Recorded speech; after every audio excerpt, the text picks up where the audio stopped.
Mga ate at mga kuya, welcome back to Kuya PuTo's channel. Meron akong itatanong sa inyo. Sawang-sawa na ba kayo pumasok sa trabaho ninyo araw-araw? Tapos, after 2 weeks, babayaran kayo yung paycheck nyo, papasok dun sa bangko ninyo.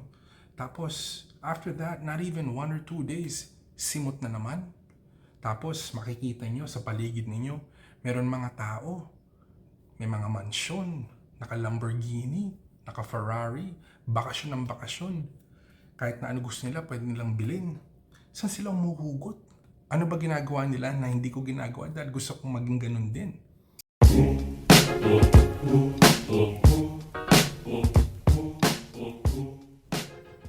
So guys, the way it works, pag merong problemang malaki, and you figure out a solution for that big problem, malaki po bayad sa inyo.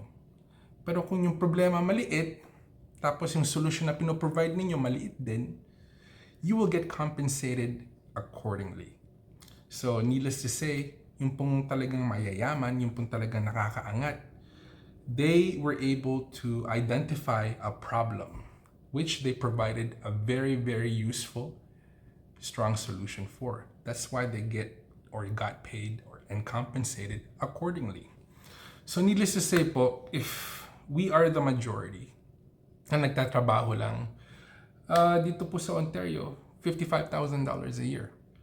Okay? Kung yung job niyo po, it hovers around that number, then it's gonna be really, really hard to make that transition from paycheck to paycheck to actually making real money.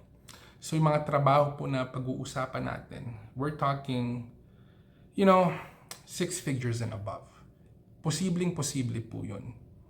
Tanong ko lang po sa inyo, do you have a skill or do you have a talent that mababagay dito sa 6 na trabaho na pag-uusapan natin? So, while we're discussing the 6 jobs, tanong niyo po sa sarili niyo yun. Meron ba akong skill? Meron ba akong talent na babagay dito sa 6 na trabahong pag-uusapan natin? So guys, career path number 1 is any career that is based on STEM. Kuya Puto, ano ba yung STEM na yan? STEM stands for Science, Technology, Engineering, and Math. Dito po sa Canada, believe it or not, that's the major focus of a lot of our East Indian brothers and sisters. Lahat po sila, it seems, they're in the tech department, engineering department, science department, math department. Lahat po yun. They pay well over 6 figures. And not only do they pay well, they are the most in-demand jobs and careers. It's gonna be the future, guys. So all of those, yung mga bata na nakikita nyo, na puro computer ng computer, all those quote-unquote nerds and geeks, they will be ruling the universe. So let us follow their example because that's what's going to be in demand, and that's one of the things that can help, our future kabayans to make that transition from normal to special, especially if you can land a position within a huge company like an Amazon or a Facebook or a Google.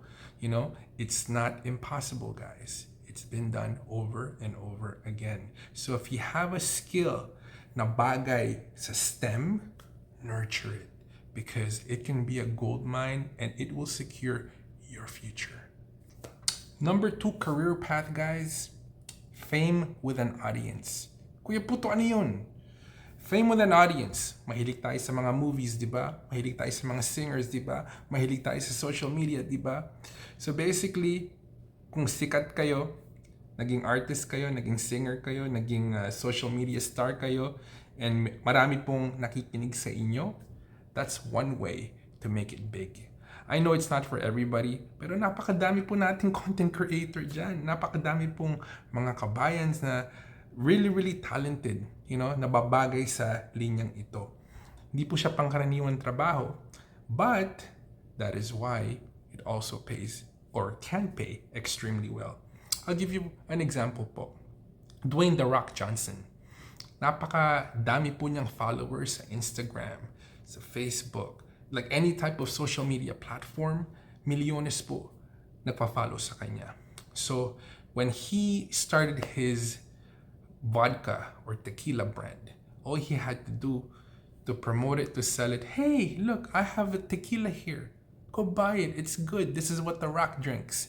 So lahat po ng milyones na nagpa-follow sa kanya sa social media, ang dami pong bumili nun. So isipin nyo, just think about that.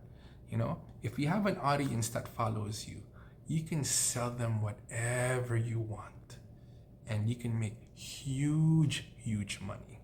I know it's not for everybody. That is why it's one of those jobs, kung nagkataon na sinuwerte kayo and you fall into this category, it can be extremely, extremely lucrative. That will allow you to jump from here to there. So guys, number 3 career path na sinusundan ng mga mayayaman or gustong yumaman is entrepreneurship. Ano po ba yung entrepreneurship na yan? Lagi kong naririnig yan sa YouTube, sa online, and everywhere. Ano po yun? It's a group of people that chose to be their own boss. Mga negosyante, mga taong nagbukas po ng sarili nilang negosyo. So what they did is they found a calling, they found a need, and they provided a solution for it through opening up a business. Whether nag-umpisa po sila ng concrete business, whether nag-umpisa po sila ng food business, restaurant business, a customer service business, any type of businesses po, ang dami-dami po dyan that cater to the public. Meron po silang produkto na gusto ng public. There's a product that is in demand by the public that negosyante has created. So, di po lahat ng tao magaling sa eskwela. Di po lahat ng tao, are able to follow the traditional path of going to school, getting a job, and, earning money. Marami pong tao dyan, katulad ni Kuya PuTo, palpak sa eskwelahan. Pero yung pong galing namin, nasa sa iba. And dun po namin in-apply. So, entrepreneurship, guys. If you have what it takes to be your own boss and open up your own business, magandang pathway po yan to go from here to there.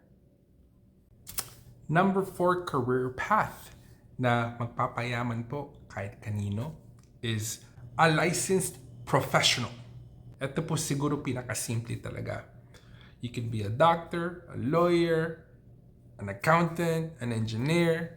Lahat po yon are examples of career professionals that would allow you to make more than 6 figures, which then would allow you to jump from here to there.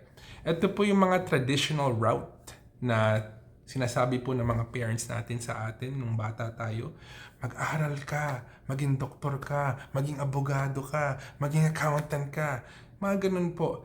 Problema dito, not everybody has got the brain capacity to become a doctor, a lawyer, etc., etc. But then, marami din po na kayang-kaya nilang gawin yun with a lot of patience and a lot of determination, di ba? So, if your talent happens to fall to become a career professional, that's one way, guys. That's one proven method, probably the oldest proven method to become financially good in life. Number 5 career path para maging mayaman tayo is high-ticket sales. Ano ba yung high-ticket sales na yan, Kuya PuTo? Give you an example, guys. Recently, alam niyo po, mahilig ako sa kotse, di ba? So recently, pumunta ako sa Toronto. Meron pong Lamborghini dealership doon. Pumasok ako because I wanted to see it. Wala po akong pambili ng Lamborghini. Okay? Let's get that straight. Pero yung pong isang salesperson doon, parang mabait. So, nilapitan niya ako, nag-usap po kami. And then, one thing led to another. And then, nagtanong po ako, how did you fall into this career path? Tapos sabi niya sa akin, no, just like you, mahilig ako sa kotse. And I figured out that I can sell. So, obviously, I did not ask exactly how much he gets paid dahil personal po yun. But he did give me a range. And he told me it's well within the 6-figure range. So guys, anything that has to do with high ticket sales, whether it's jewelry, whether it's cars, whether it's boats or yachts, whether it's real estate, napakalaki po ng komisyon nun. Compared to, kunyari, nagtatrabaho kayo, $55,000, $60,000 a year, isang commission check po nila, sometimes maybe you have to work 2 or 3 years for. Ganun po kalaki. Kahit po commission lahat and there's no base salary, it's the way to go because that's one way to make the transition from normal to special, especially if you know how to sell.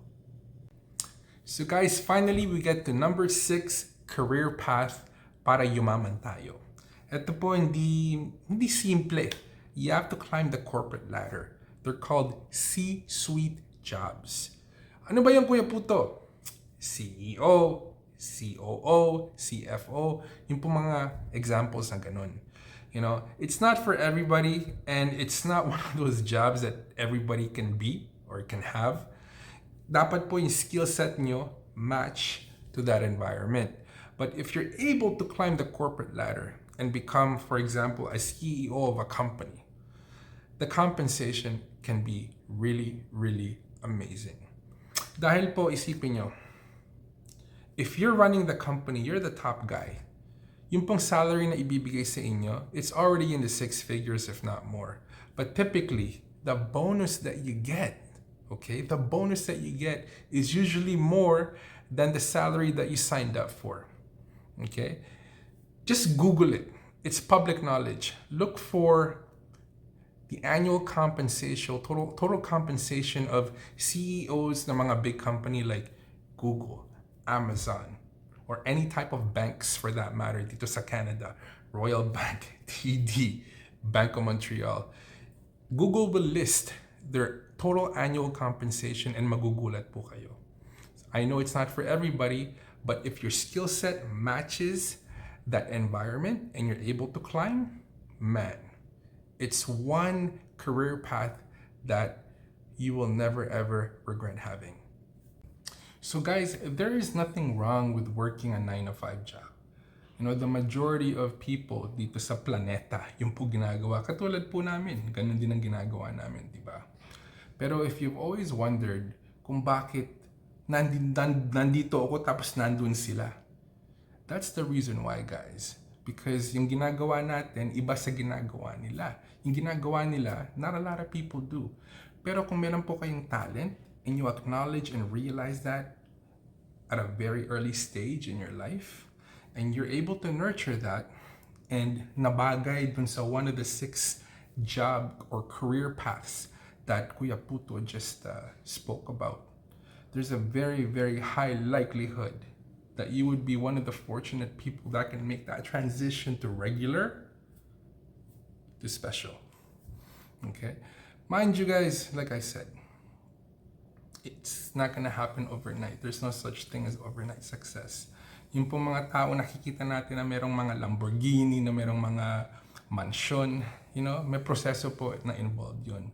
Pero they chose a career path that not a lot of people are able to take. So take a risk, you know, make that jump. Because sometimes, you know, what's keeping you from jumping from here to there is yourself.